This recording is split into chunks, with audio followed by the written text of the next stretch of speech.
بسم اللہ الرحمن الرحیم۔ السلام علیکم۔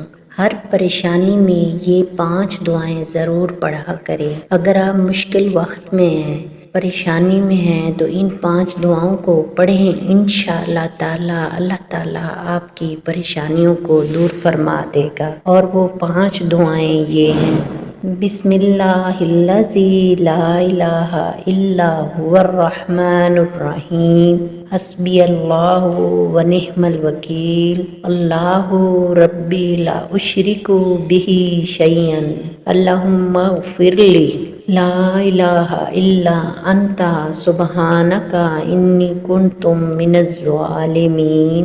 اللہ تعالیٰ سے دعا ہے اللہ تعالیٰ ہماری پریشانیاں دور فرمائے، اللہ ہم سب کی تمام حاجتیں پوری کرے، آمین۔ دعاؤں میں یاد رکھیے گا، اگر آپ نے ابھی تک میرا چینل سبسکرائب نہیں کیا تو پلیز میرا چینل سبسکرائب کر دیں۔